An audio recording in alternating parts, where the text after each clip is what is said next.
જય શ્રી કૃષ્ણ મિત્ર, સ્વાગત છે તમારું મમ્મીની રસોઈમાં। દાબેલી તો આપણે બધા બનાવતા જ હોય ને ખાતા જ હોય, પણ આજે આપણે દાબેલી જેવી નવી વસ્તુ બનાવશું। એ છે દાબેલી ટાકોસ। દાબેલી ટાકોસ બનાવવા માટે આ આપણે 300 ગ્રામ જેટલા બટેટા બાફીને લીધા છે। આપણે એક વાટકો ઘઉંનો લોટ લીધો છે। આપણે જે ઘરમાં રોટલી બનાવીએ એ જ લોટ છે। આપણે આમલી પલાળીને રાખી છે ચટણી કરવા માટે। આ આપણે એક દાડમ લીધું છે। આપણે ગ્રીન ચટણી કરશું। એમાં 3 મરચાં છે, કોથમીર છે ને આદુ છે। આ દાબેલી મસાલો લીધો છે। આ સેવ લીધી છે। આ મસાલા સિંગ લીધી છે। આ 2 ચમચી મરચાંનો ભૂકો લીધો છે। આ કોથમીર છે। આ સ્વાદ પ્રમાણે મીઠું છે ને આ ગોળ લીધો છે। આપણે આમલીની ચટણી બનાવશું। હવે આ ટાકોસ કરવા માટે આપણે લોટ બાંધી લેશું।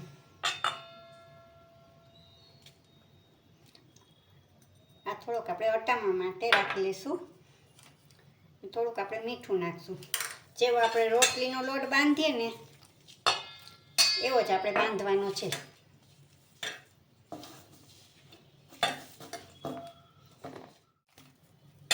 હવે આપણો આ રોટલીનો લોટ જેવો જ બંધાઈ ગયો છે। જેવો રોટલીનો હોય એવો જ રાખવાનો। હવે એને આપણે 5 મિનિટ ઢાંકીને રહેવા દઈએ। હવે આપણે ગ્રીન ચટણી કરી નાખીએ। હવે આપણે આ ગ્રીન ચટણી બનાવી લઈએ। એમાં મરચું ને કોથમીર આપણે બધું નાખી જ દીધું છે, આદુ ને। હવે એક નિમક જ નાખવાનું છે।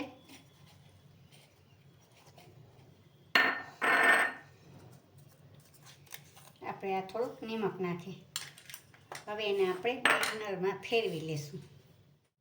હવે આપણે આ ગ્રીન ચટણી થઈ ગઈ છે, એને આપણે કાઢી લઈએ। હવે આપણે આ આમલીની ચટણી બનાવી લઈએ। આમલી પલાળી હતી એ આપણે આ નાની તપેલીમાં નાખી દઈશું।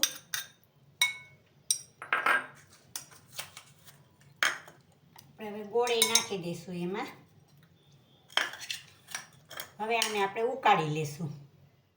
હવે એને આપણે ઉકાળવા મૂકી દઈશું। હવે આપણી આ ઉકળી ગઈ છે ચટણી। હવે એને આપણે ગાળી લેશું।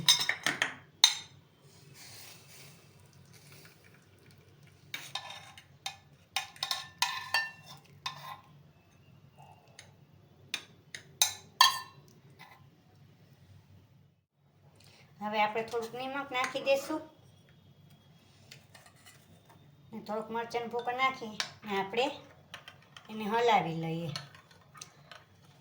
હવે આ ઠરે ત્યાં લગી આપણે ટાકોસનો મસાલો કરી લઈએ। હવે આપણે આ ટાકોસનો મસાલો બનાવવા માટે આપણે કઢાઈ લીધી છે, ગેસ ચાલુ કર્યો। હવે એમાં 1 પાવડું તેલ મૂકવાનું છે।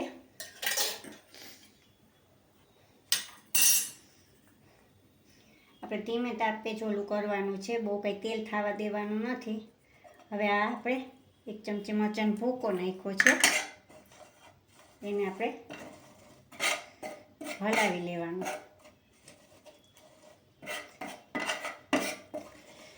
ગેસ આપણે ધીમો જ રાખવાનો છે।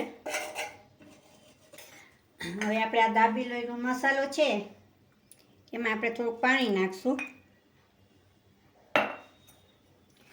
હવે આપણે આ મિક્સ કરી લેશું।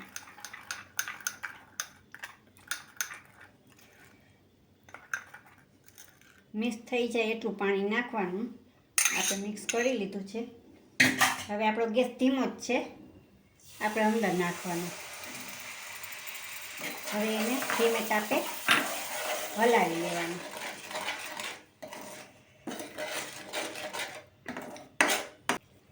સ્વાદ પ્રમાણે થોડુંક મીઠું નાખવાનું।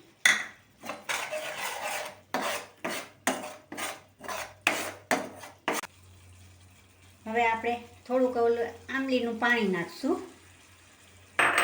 અને પાછું મિક્સ કરી લેવાનું। આ બટેટા છે એ બધા આપણે હાથેથી ક્રશ કરીને નાખી દેવાના।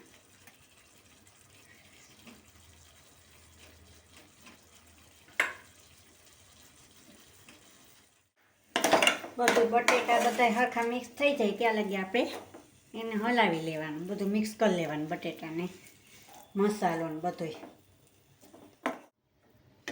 હવે આપણો આ મસાલો થઈ ગયો છે. હવે આપણે ગેસ બંધ કરી દઈએ ને એને પ્લેટમાં કાઢી લઈએ.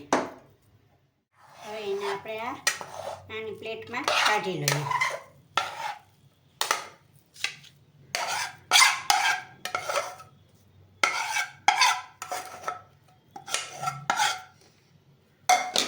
હવે એને આપણે આવી રીતના ઠારી લઈએ.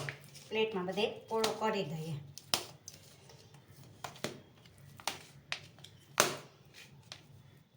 હવે આપણે આવી રીતના પ્લેટમાં ઠારી લીધો છે.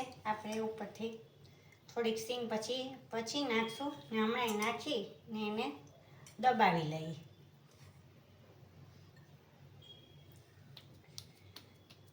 હવે આપણે આ પૂરી જેવડી રોટલી વણી લઈએ. આપણે પહેલાં લુવા કરી લઈએ એક સરખા.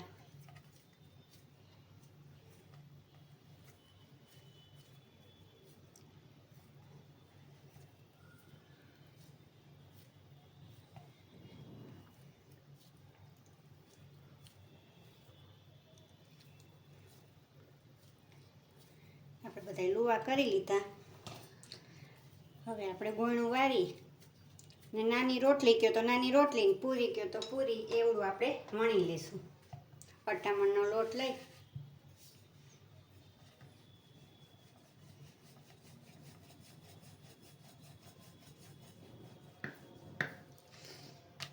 આપણે બધી રોટલી આ વણાઈ ગઈ છે. હવે એને આપણે મસાલો ભરીને ટાકોસનો શેપ આપી દઈએ. હવે આ રોટલી શેકવા માટે આપણે નોનસ્ટિક લોઢી લીધી છે. હવે આપણે ગેસ ચાલુ કરીશું. લોઢી થાય એટલે આપણે ધીમા તાપે જ શેકવાની છે રોટલી. હવે આપણી લોઢી થઈ ગઈ છે. આપણે રોટલી નાખીએ. હવે એને આપણે પલટાવી લઈએ. અને આપણે બહુ નથી શેકવાની રોટલી, જેવી એક સાઈડ કાચી પાકી ને એક સાઈડ હરખી એમ શેકવાની છે આપણે. ને એક બાજુ આવી રીતના આપણે બધી રોટલી શેકી લેશું. આપણે રોટલી શેકાઈ ગઈ છે. આવી રીતના આપણે આમ ચાર અત્યારે આપણે બનાવી.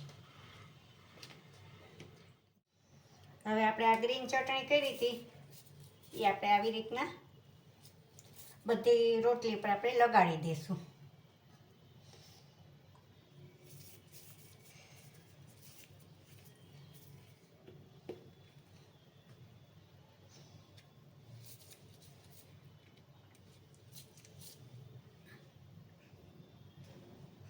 કારણ કે આ દાબેલી કરતાંય બહુ સરસ લાગે છે.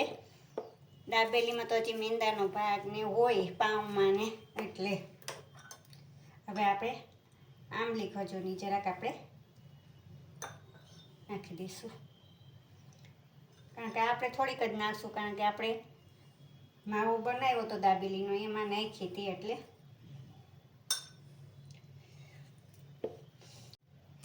આમાં બધામાં આપણે ગ્રીન ચટણી ને એ લગાડી લીધું. હવે આપણે આ માવો ભરશું. આપણે જે દાબેલીનો કર્યો હતો એ માવો ભરશું.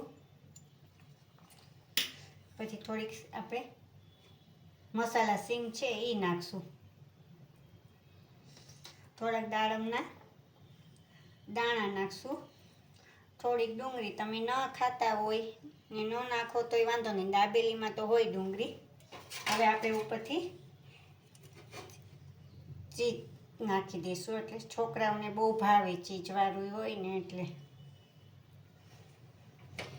હવે એને આપણે વારી લઈશું. આવી રીતના આપણે બધી બનાવી લઈશું.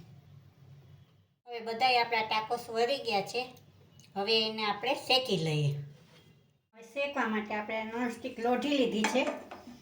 હવે ગેસ ચાલુ કરીશું.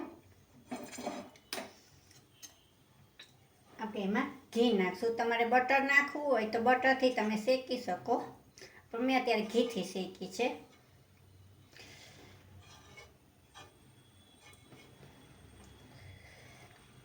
હવે આપણે આ ધીમે ઓલે જ શેકવાની છે. બે સમાએ બે આપણે શેકી લઈએ.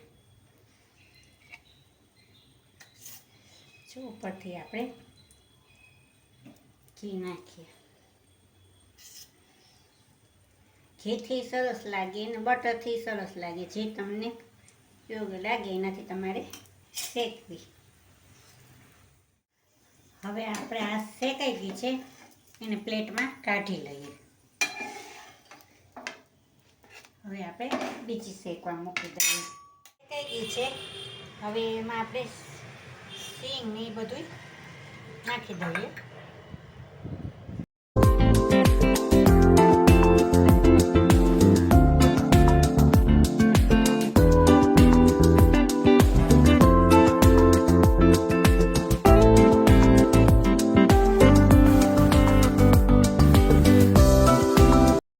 હવે તૈયાર છે આપણા દાબેલી ટાકોસ.